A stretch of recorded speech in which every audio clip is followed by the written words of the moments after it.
VCY America presents Crosstalk, a nationwide call-in program discussing issues that have an effect on our families, our communities, our churches, our nation, and our world. Crosstalk, an opportunity for you to voice your concerns for biblical principles. And now live by satellite and around the world on the internet at vcyamerica.org. Here is today's Crosstalk. Here we are on this Friday, March the 20th, 2026, this first calendar day of springtime, officially arriving earlier today, 10:46 in the east, at, of course, 9:46 a.m. Central Time, and we officially welcome the new season. And looking forward to warmer temperatures and already enjoying the sounds of the birds singing once again and all that we enjoy with springtime. And as I get older, I truly try to enjoy the beauty of each season, because each season does come with its beauties, its beautiful things. It also comes with its challenges. And so if you've been challenged, as many have, through the winter season, we're, of course, excited now that spring is here. Now, in Wisconsin, where we are at headquarters at VCY, we know that we could still have some interesting spring weather in the form of snow and such, even watching much of that melting here today. But happy springtime where you are. In for Jim Schneider today, Dalton Windsor, Mike Side, and we'll get to plenty of the stories that Sister Sandy has compiled for us today. There is a stack that I know we will not be able to attain here inside of just the allotted time. We have Molly at the switchboard, Brother Dennis at VCY Master Control, so we are ready to go. And really one of the news stories hitting all of social media today is, the passing of Chuck Norris, the martial arts artist and, of course, actor, the iconic actor of Chuck Norris, passing away, I'm told, on the 19th, reading this. And so, of course, it hit the news cycles earlier today, 86 years old. And if you're on social media at all, these past many years, really, it's been a lot of fun for not only Chuck Norris fans, but also Chuck Norris himself, because he's been the subject of many a meme online, maybe a short telling, a short story or something like that. And whom of us has not heard something like this one that says, when Chuck Norris was born, he drove his mom home from the hospital. These short little stories, just, saying, how strong he was. Another one says, when Chuck Norris slices onions, the onions cry. Chuck Norris counted to infinity twice. Or how about this one? When the boogeyman goes to sleep at night, he checks his closet for Chuck Norris. So there were many of those things that, would make you smile, make you laugh. I have heard, over interviews and such in years past of Chuck Norris talking about his Christian faith and, loving God and loving his family, trusting God. And so, anyway, still, you hate to see it as far as the loss that we definitely feel here when a brother or sister goes home, but then also someone just so beloved and who loved America, loved our country. And so we, of course, lift up the Chuck Norris family in prayer as they would try to, find their new normal. Well, much to get to here, and leading the stack of news stories, this one from the Free Beacon, the United States military. Well, we have much to be praying about, do we not? The U.S. military has now sunk more than 120 Iranian naval vessels during Operation Epic Fury. Earlier this week, Secretary of War Pete Hegseth said this. And to borrow a page from Admiral Ernest King in World War II, we've decided to share the ocean with Iran. We've given them the bottom half. We've damaged or sunk over 120 of their Navy ships, with battle damage assessments pending for many more. You see, oftentimes we have to wait a few days on battle damage assessment to get the real number. Their surface fleet is no longer a factor. Their submarines, they once had 11, are gone. Their military ports are crippled. That is Pete Hegseth, U.S. Secretary of War. The Islamic Republic had a submarine force of about 28 to 30 vessels before Operation Epic Fury began. And Chairman of the Joint Chiefs of Staff, General Dan Kane, speaking alongside Hegseth this week, saying that at least 44 Iranian mine-laying vessels are out of commission, significantly diminishing Tehran's ability to choke the critical Strait of Hormuz shipping lane.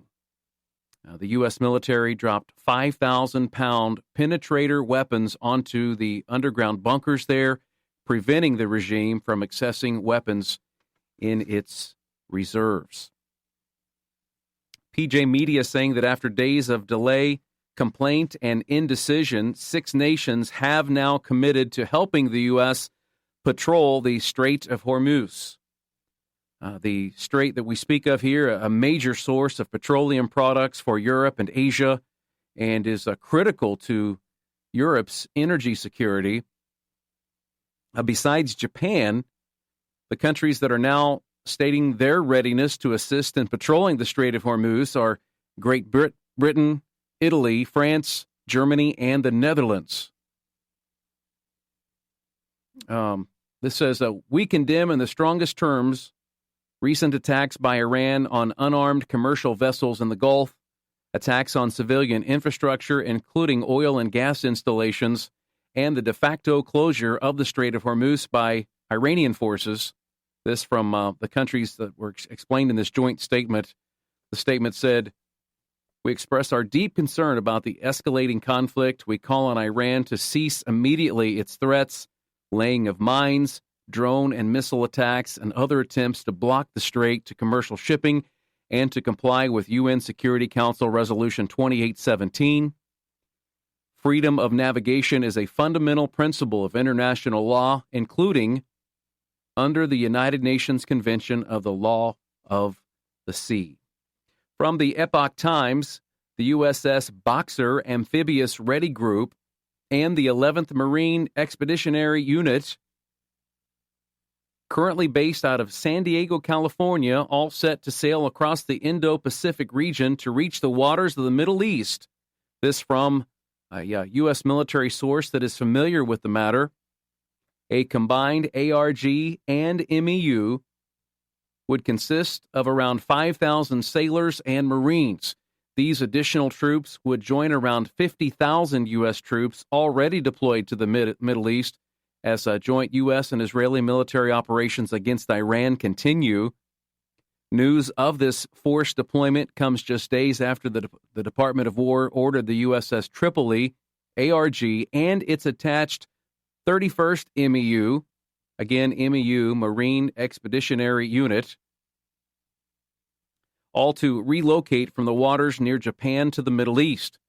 In addition to the USS Boxer, the amphibious dock landing ship USS Comstock and the amphibious transport dock ship USS Portland have been observed operating in recent pre-deployment training exercises with the 11th MEU components. Thus far, no U.S. ground troops have entered combat with Iranian forces. Of course, that's been much of the talk, especially the past week or so, since, we've already gone now over 3 weeks, and the folks saying, well, are we going to have to, put what they love to say, boots on the ground. And so, as of yet, as just reported, no U.S. ground troops have entered combat with Iranian forces. From Newsmax, Ali Larjani. Have grace with me on some of these names. Iran's top national security official who threatened President Donald Trump's life after the U.S.-Israeli strikes began has been killed. Larijani, who served as Secretary of Iran's Supreme National Security Council, was killed alongside other senior regime figures. Iran's, just the news, Iran's leadership continues to be killed off by the conflict. Iranian Minister of Intelligence Emil Khatib, the latest casualty. Khatib had been killed in an airstrike. Khatib's death comes a day after the country's top security official that we just told you about, Ali Larijani, and then also Gholam Soleimani, the head of the Iranian Revolutionary Guard's volunteer force, were killed in an Israeli raid. The Times of Israel.com reporting the spokesperson for Iran's Islamic Revolutionary Guard Corps, Ali Naini, has been killed in strikes launched by the U.S. and Israel. The Tasnim news agency reports that Naini was martyred. That's the quote. Naini was quoted earlier in the day rebuffing a claim from Prime Minister Benjamin Netanyahu that Iran's missile production had been rendered inoperable. Breitbart reporting a U.S. Air Force F-35 fighter jet was forced to make an emergency landing at a U.S. airbase in the Middle East after flying a combat mission over Iran. This from a spokesman from U.S. Central Command yesterday, Thursday. This says, we are aware of reports of the emergency landing, adding the aircraft landed safely and the pilot is in stable condition. The incident is under investigation. Iran's Revolutionary Guard paramilitary moved to claim the incident as a shootdown, asserting the likelihood of its crash is very high, and publishing an infrared video clip showing an aircraft being struck mid-flight. The footage appears to show a missile intercepting the aircraft and exploding. After the blast, 3 frames of footage showing the aircraft apparently intact are shown before the video ends. Friends, the days in which we are living now, like never before, seeing is not, what is the saying? Seeing is believing. You got to question just about everything you see these days. Of course, with AI and all of the technologies that can simply just be made up, simply bogus, and you watch it and you say that is real, and then you come to find out that it's not. So we do have to truly it's such a deceptive time. We are coming upon our first break here. Another one from SRN News quickly. Iran threatened to target recreational and tourist sites worldwide and is insisting that it is still building missiles. This show of defiance today came nearly 3 weeks into this war, and a slew of Tehran's top leaders, as we've already reported this quarter hour, have been killed. Also suffering great damage is the weapons and energy industries that they have going there in Iran, despite many of the things that they are saying, hasn't happened.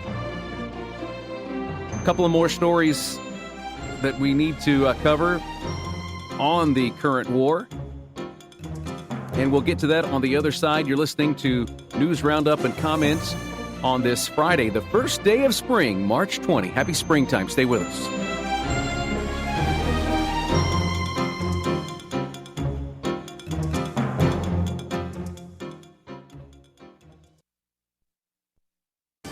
Back to Genesis with Dr. John Morris, scientist with the Institute for Creation Research.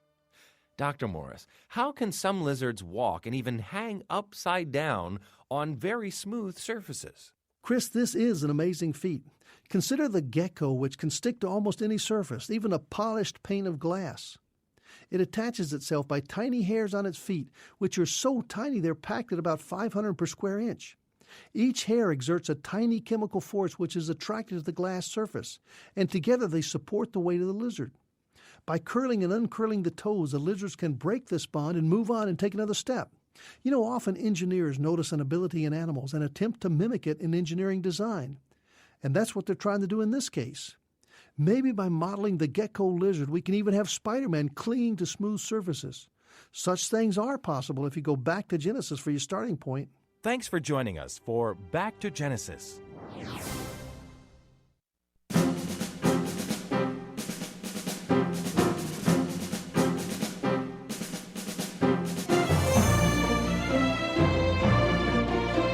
Well, glad to have you with us. A couple of more stories here as we would continue covering stories, out of Iran. And this one from the Washington Times.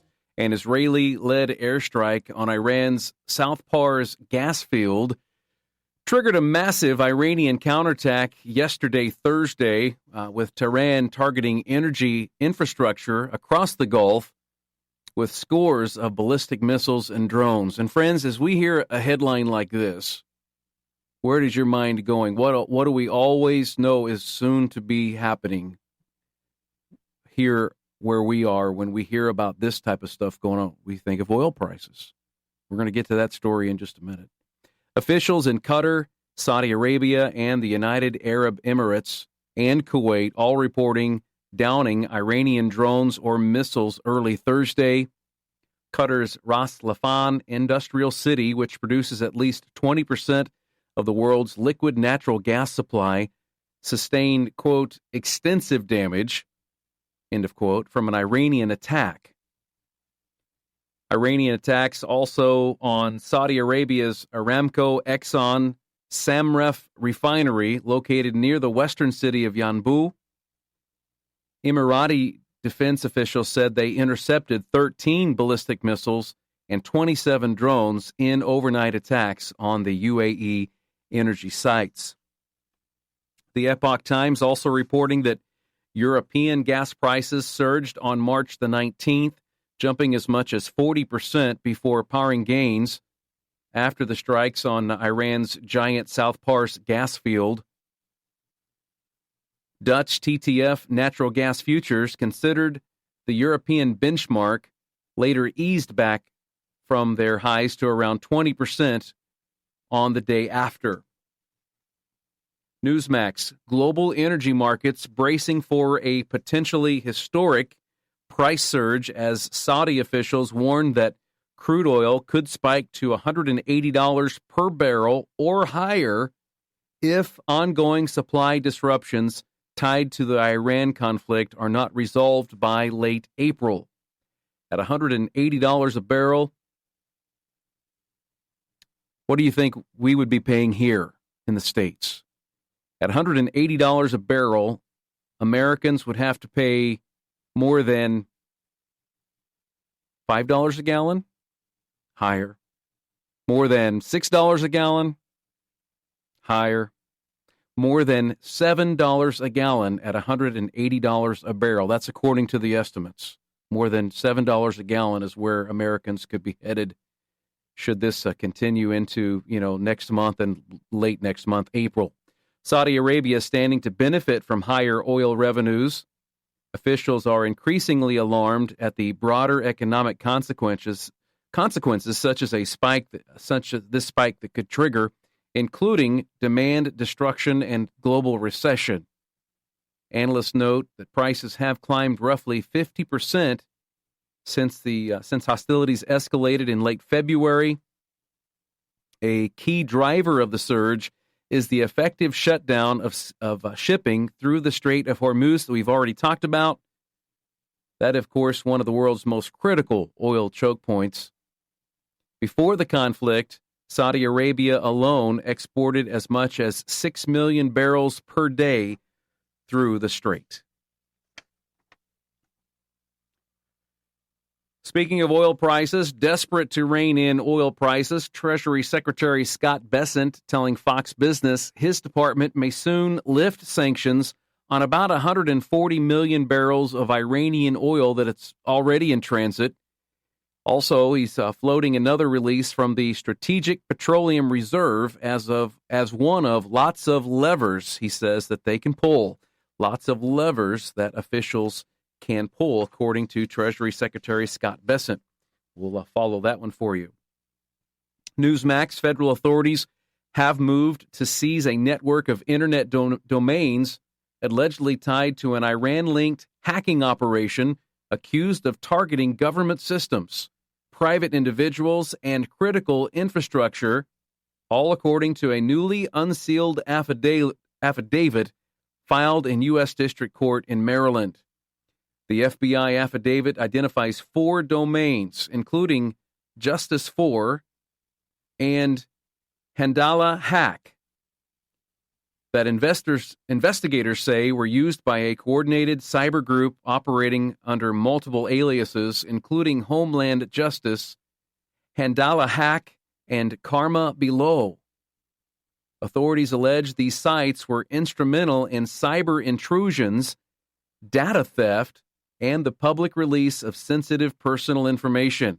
According to the filing, the activity is linked to actors affiliated with Iran's Ministry of Intelligence and Security. From JNS, shrapnel from an Iranian missile intercepted by the IDF, Israeli Defense Force, struck Israel's largest oil refinery in Haifa Bay yesterday, Thursday, causing damage to the facility and triggering power outages in the surrounding area. The Israel Fire and Rescue Services have confirmed all of this. Energy and Infrastructure Minister Eli Cohen saying that the damage to the electricity network in northern Israel was limited, saying that teams are already working in the field and have restored electricity to most of those disconnected areas. Breitbart saying the government of Qatar announced on Wednesday that it had given all Iranian diplomats in the country 24 hours to leave, declaring them personas non grata after the Iranian terrorist regime bombed one of Qatar's most lucrative energy facilities. This decision comes in response to repeated Iranian targeting and the blatant aggression against the state of Qatar. It violated its sovereignty and security in a flagrant breach of the principles of international law. United Nations Security Council Resolution number 2817 and the principles of good neighborliness. Doha added that further attacks will be met with additional measures by the state of Qatar. We'll shift gears here just a little bit. We talk about, the loss of infrastructure. We talk about the loss of security, on the internet and such. But there has been some tragic loss of life this week. Daily Caller reporting the Islamic Republic of Iran hung 3 men that it accused of murder and waging war against God. Of these 3 men, a 19-year-old member of Iran's national wrestling team. Back in December 2025, protests did erupt. It grew to millions in the streets before the demonstrations were stopped by the regime in February. Now, listen to this. They reported 30,000 or more of the protesters were killed by Iranian security forces. And you remember here, we reported on these things back in January and February of this year. They reported over 30,000 protesters that were killed by Iranian security forces. Thousands more were arrested en masse in January and February, including the 3 we're speaking of who were just executed this week. Young men. And one of those, Salah Mohammadi, Reuters reports the regime accused the men of murdering 2 police officers using knives and swords during the protest. That, of course, was the accusation from the regime. And this one wrestler that we speak of here, Salah Mohammadi, a 19-year-old athlete. Olympic gold medalist Brandon Slay has condemned the act, expressing heartbreak and offering prayers. This from Brandon Slay, a Olympic gold medalist. He says, "My prayers are with Mohammadi's family and all who are suffering. In the face of such oppression, I hold to the hope of the gospel of Jesus Christ. It is the only light that overcomes darkness, and only truth that proclaims justice and mercy will one day prevail." And if you have been, online, social media is just, all kinds of things coming out on that, showing pictures of the young man, and I know that there's more of those stories out there, but that, of course, is one that we did, in fact, grab for you today. Newsmax also saying, shifting gears again here with President Donald Trump, and looking toward Cuba. Vowing Monday that the U.S. may take Cuba as the communist island plunged into darkness under a total power blackout linked to a crippling oil embargo that was imposed by Washington. Donald Trump saying, all my life I've been hearing about the U.S. and Cuba. When will the U.S. do it? I do believe I'll be, I'm quoting Donald Trump here, I do believe I'll be having the honor of taking Cuba. Whether I free it, take it, think I could do anything I want with it, you want to know the truth, they're a very weakened nation right now. Again, the blackout resulting from a complete shutdown of the national grid there. And this, of course, is not the first time that President Trump has been talking about Cuba and what the needs there are. China actually helping Cuba, racing to capture renewable solar energy as the U.S. did impose their oil blockade on the Caribbean island. And China is flexing its dominance in renewable energy using offers of equipment, expertise, and financing as geopolitical levers. Another big story from this past week, you've been hearing the name Joe Kent, former director of the National Counterterrorism Center. With the departure of Joe Kent, according to Western Journal, meaning one less leaker in Washington. That's according to multiple reports reported by the Western Journal. Joe Kent saying, I cannot in good conscience support the ongoing war in Iran. Iran posed no imminent threat to our nation, and it is clear that we started this war due to pressure from Israel and its powerful American lobby. Well, Representative Don Bacon, a Republican from Nebraska, was quick to celebrate, saying, good riddance. Speaking about Joe Kent, saying, good riddance. Iran has murdered more than 1,000 Americans. Media reporting that Kent had been leaking information and was already marginalized in the Trump administration. A senior administration official told Fox that Joe Kent was a known leaker, and he was cut out of POTUS intelligence briefings months ago, that he has not been part of any Iran planning discussions or briefings at all.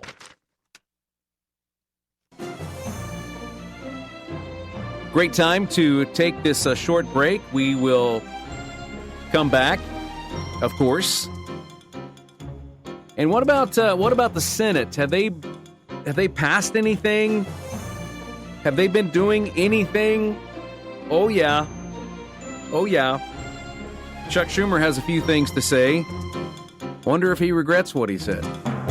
We'll get there. Stay with us.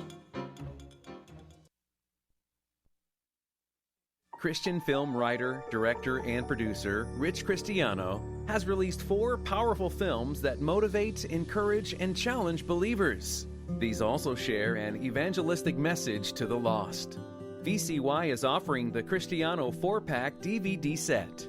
The set includes Unidentified, which follows reporters as they cover the UFO issue only to be confronted by their eternal destiny.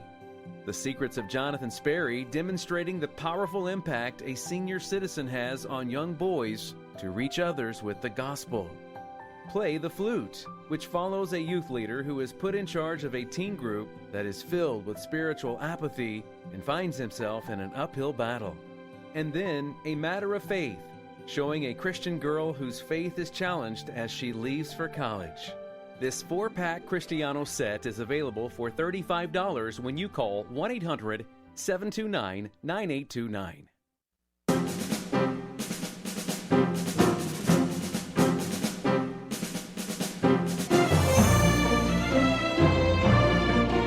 Back on Crosstalk on the VCY America Radio Network, online at vcy.org. Another great week of programming here on Crosstalk. We encourage you to, of course, check out the, as we mentioned, the website vcy.org or crosstalkamerica.com, crosstalkamerica.com. You can join us on Saturdays if you are part of the VCY network, and of course catch a best of the week.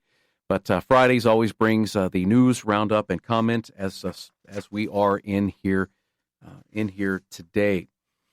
Well, I mentioned before the break about Chuck Schumer, and we need to shift gears again and talk about the Senate. They voted 51-48 Tuesday to begin the debate on the Save America Act, a Republican-backed bill that would require proof of U.S. citizenship to register to vote and photo identification to cast a ballot.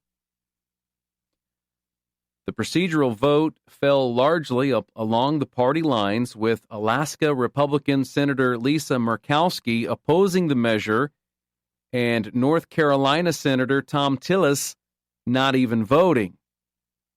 The move setting the stage for what is expected to be a prolonged and contentious debate on the Senate floor.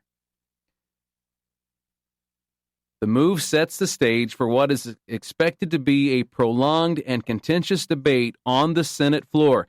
There's so much to debate about: why someone would require proof of U.S. citizenship to register to vote and a photo ID to cast a ballot. Apparently, we just can't come to an agreement on this. President Trump has made the legislation top priority, warning that he may withhold support from Republican lawmakers who oppose it, and even threaten to block other legislation until the bill is passed. So you have people on both sides of the aisle who apparently don't care who's voting, really, or they would, of course, not admit to that, but that it's racist to do these kind of things, to require proof of U.S. citizenship, to register to vote, to show your photo to cast in order to cast a ballot. So in trying to downplay its seriousness and its scope, Senator Chuck Schumer of New York, also Senator Raphael Warnock of Georgia, acknowledging the existence of a problem they've argued is immaterial, that illegal immigrants may be able to unlawfully participate in federal elections. Now, was this just a gaffe? Was this let's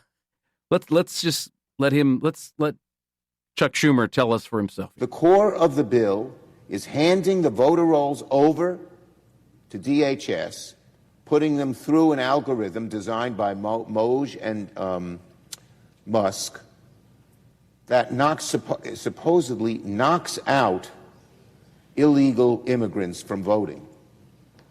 But the evidence is almost no illegal immigrants vote. The evidence is that almost no illegal aliens vote. Both Schumer and also Warnock's comments really made the case for the very bill they're trying to kill. Both Democrats arguing against the passage of the Save America Act. Again, this legislation that would impose citizenship requirements for voter registration. In other words, if you want to register to vote, you need to be a U.S. citizen. Who'd have thought? Who'd have thought? Save America Act, legislation that would impose citizenship requirements for voter registration. Just the news saying that Senator Rand Paul of Kentucky has said that the bill he co-sponsored, the SAVE Act, now the Save America Act, may have a road to passage, but will need some nips and tucks to even get full Republican support. Rand Paul said, "We have to get all of the Republicans first. I think Republicans are fairly unified on the citizenship part. I think the prohibition of blanket mail-in is as important as citizenship, but if we can't get a coalition on that, you sometimes have to narrow your bill. So I'm not opposed to narrowing the bill if it means we can get it passed. You might be able to get all 53 Republicans and 1 or 2 Democrats," Rand said, Rand Paul. The bill primarily focusing on election integrity, but also contains proposed additions that would ban transgender minors from receiving sex change surgeries and prohibit biological males from competing in women's sports. It also contains a provision that would prohibit widespread absentee ballots. So, through this article just alone, we get to go a little deeper into what the Save America Act is. Yes, it is basically what we've been telling you, what it's been reported as, but then in addition to that, there are the proposed additions to the bill, and that would keep other people from going ahead and saying, yeah, I'll vote for that, because maybe they're in the camp that says, they don't have a problem with biological males competing in girls' sports, which is, in my opinion, crazy. But we're doing it, and people on both sides of the aisle, in some cases, have said, don't seem to have a problem with it. But then also, there's the provision that would prohibit widespread absentee ballots, that would stop the widespread absentee ballots as well at an election. So it's a fight. It's a worthy fight. They need to stay in there and secure our elections. And everyone says they want secure, fair, legal elections. And God willing, that will happen here in America. Just the news. Senate Majority Leader John Thune warning yesterday, Thursday, that the Senate will likely stay in Washington and not take its scheduled spring break if it does not pass legislation to fund the Department of Homeland Security for the rest of the year. DHS entering a shutdown last month after Senate Democrats failed to pass the House's DHS funding bill because of objections to immigration enforcement. And here we are again with talking about the different forms of shutdown and how that just continues to seem to always be the play for certain people. Washington Times reporting top Senate appropriators and centrist dealmakers met with White House border czar Tom Homan yesterday, Thursday, to negotiate an end to the month-long shutdown for DHS. But they left the negotiating session still far from a deal. Senate Appropriations Chair Susan Collins, a Maine Republican, said there was robust discussion in the meeting and some progress, but that a deal remains elusive as Democrats added to the immigration enforcement policy changes that they are seeking. Collins saying, no one wants to see the DHS closed down, but unfortunately the Democrats' list of demands keeps growing, and that makes it difficult. Ms. Collins did not elaborate on the new demands. Democrats' previous demands include dramatically restricting where federal immigration agents can make deportation arrests, requiring judicial warrants to enter private property to arrest unauthorized immigrants, and prohibiting agents from wearing masks. Senator John Kennedy, Louisiana Republican, suggested his GOP colleagues should accept Democrats' offer to fund most of DHS and then use the filibuster-proof budget reconciliation process to provide more funding for U.S. immigration and customs enforcement and customs and border protection, as they did last year. Saying, right now, everybody's just sitting around, going to a bunch of meetings, and the Democrats are not going to budge, and they've given no indication that they're going to budge, he said. So why don't we accept reality? Again, that from Senator Kennedy of Louisiana. Democratic South Carolina Representative James Clyburn saying that told Al Sharpton on Sunday, earlier this week, that his party closed the government to force the defunding of federal immigration enforcement. He said this is an issue about ICE, Clyburn told Sharpton. Not anything to do with TSA, not anything to do with FEMA, nothing to do with the Coast Guard. All of these are wrapped up in this bill that the Republicans are refusing to put on the floor.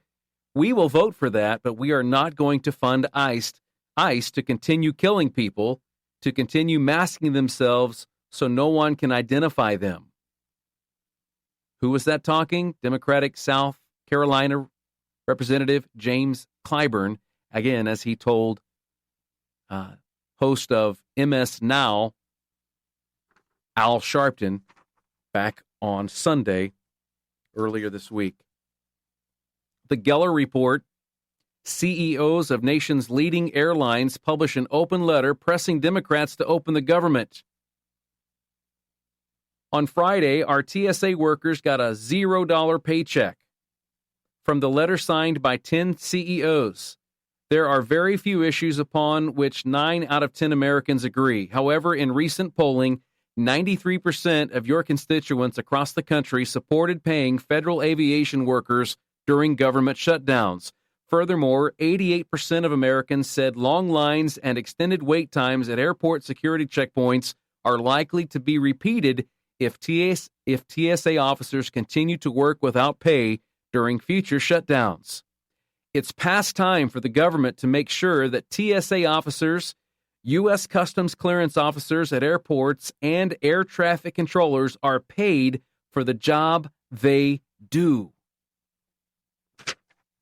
If we were to open up the phone lines, so we're not going to have time to do that today. If we were to open up the phone lines, though, and just talked about that subject alone, I venture to say nearly every phone call we would get, wherever you are listening in the country, would be in support of getting, well, just as the article said, there are very few issues upon which 9 out of 10 Americans agree. However, in recent polling, 93% of your constituents across the country support paying federal aviation workers during government shutdowns. It has long been said that those in power continue to play their games, and the American people suffer for it.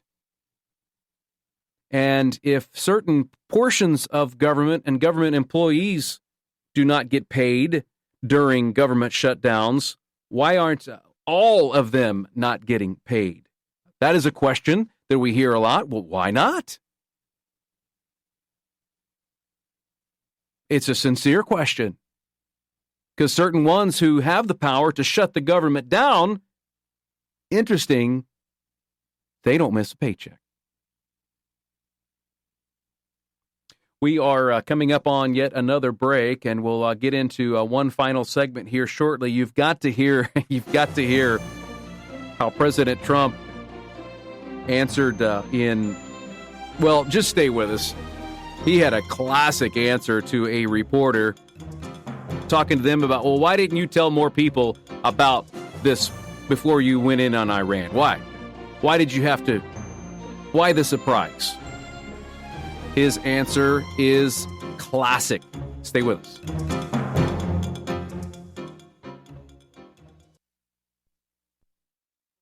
For the Worldview Report, I'm Brandon House. Our website's worldviewtube.com. We know that America is involved in a spiritual battle. We also know America is involved in a worldview war. We often hear about how countries like Russia, China, Iran are aligned together in an economic war against America with the BRICS banking system. But there's also a penetration of the media, education, and even religious institutions and denominations. One of the people I want to warn you about is a guy by the name of Alexander Dugin. He's often referred to as Putin's brain. He said, quote, "It is especially important to introduce geopolitical disorder into internal American activity," end quote. Is that not what's happening in America today? An internal American disorder? He goes on to talk about the need to highlight extremist, racist, and sectarian groups. There's a worldview war, a spiritual battle, and much of it comes from enemies that are foreign and domestic.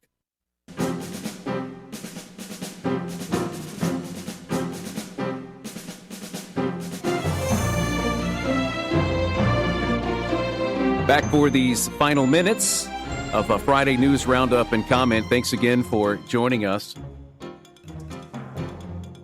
So, of course, we see these press conferences, and I have to say that in my lifetime, I have never saw where an administration is so often in front of the cameras, answering questions, talking to the media, going round and round with the media, but I mean, always rewind to the Biden administration where we once, maybe twice in 4 years, did we see the president, Biden, at the time in front of the cameras?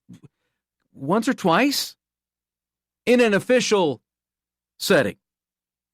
Where so often more it's been happening in just this last, year and just over a year now.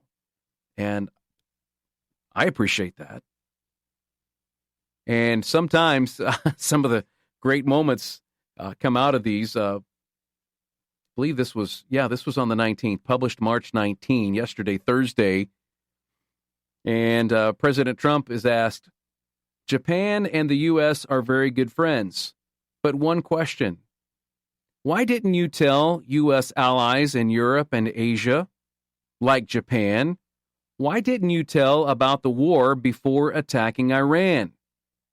We are very confused about we Japanese citizens. Why didn't you tell us before? And President Trump's response? Who knows better about surprise than Japan? Okay? Why didn't you tell me about Pearl Harbor? Okay? Right? So the president went on to say, you don't want to signal too much. When we go in, we went in very hard, and we didn't tell anybody about it because we wanted surprise. Again, who knows better about surprise than Japan? Making that reference to Pearl Harbor. But what a great response to a crazy question. WorldNet Daily, a woman in the street interview. This is stunning. A woman in the street interview, this is on video, we have the audio, was talking to people and has delivered a stunning revelation about Democrats in America, saying they would rather be with, that Democrats in America on the street said this, they would rather be with radical Islamists whose goal is to slit throats and enslave women than have to be with Trump supporters who want to make America great again. And we've got the receipts. Young lady here just simply talking to people, and let's go to clip 5 here. Who do you have more in common with, a Trump supporter or a radical Islamist? Radical Islamist. You saw someone wearing one of those red hats chanting "Make America Great Again," or you saw someone shouting "Allahu Akbar" running down the breezeway here. Who would you feel more safe with? The one shouting Allahu Akbar. Yeah. You would support the radical Islamists. Yeah. What is it about Trump supporters that you don't think you'd get along with them so well? I'm gay. But you would get along with a radical Islamist? Yes. And you're gay? Yes. In solidarity with radical Islamists, would you look at the camera and say in solidarity, Allahu Akbar? Allahu Akbar. And would you say, "Make America Great Again" in solidarity with the Trump supporters? No. What is a bigger threat to America today, radical Islam or Trump supporters? Trump supporters. I'll say Trump. Trump supporters and MAGA. Yeah. I would say Trump supporters and MAGA. I would have to go with the Trump supporters. Trump supporters and MAGA. Trump supporters and MAGA. I'd say MAGA. But we should be able to allow people to be who they are. Yeah. Even if they're a radical Islamist. Yes. Yeah. There's no right to judge them. So if someone came running down the street, Allahu Akbar, or if there was someone on the opposite side saying, "Make America Great Again," got my red hat on, which side would you run to? I don't know. As Christians, and we're following Christ, do you think it's important to call out radical Islam?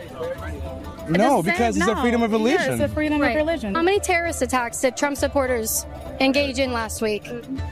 So many. Just guess. Thousands. If you're a radical Islamist watching this right now, we pray for your conversion. It's whatever they want to do, then do it. Whatever they want to do, then do it. Whatever they want to do, then do it. Whatever they want to do, then do it. Whatever they want to do, then do it. Whatever. You know, all I can think about is this fall will be 25 years since 9/11, and how far we've gone now past that, and wow. So we'll hold on to that one, because that's, anyway, just to see the incredible depth of anti-Trump hatred that is being pushed by the left, and saying that radical Islamists are better to, exist with than Make America Great Again supporters. With the time we have left here, Colorado, this is from the Western Journal, Colorado School District kicked female athletes aside 61 times to give boys a chance to compete against girls, according to the U.S. Department of Education, saying Jefferson County Public Schools in Colorado violated Title IX rules by permitting male students to access female bathrooms, locker rooms, and overnight accommodations, and to compete in female sports. By using the standard of gender identity as its guide, the district discriminates against females by denying them safety, dignity, and equal access to educational programs and activities. And as a girl dad, well, I have sons and I have daughters. You have daughters, and granddaughters. You have women that are near and dear to your life, and you want them to be safe in public restrooms and in their school sports, their school restrooms and things, and you wonder why we're going the direction we're going. And friends, to be silent for a fight like this, in my opinion, is terribly, terribly wrong. Already out of time. Friends, there's so much talk about putting boots on the ground in Iran, and that's not happened yet. Friends, let's put some knees on the ground and pray for this nation. God bless you. You've been listening to Crosstalk via satellite and the internet from VCY America.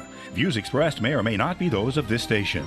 For a CD of today's program, send a donation of $6 or more to VCY Tape Ministry, 3434 West Kilbourne Avenue, Milwaukee, Wisconsin, 53208.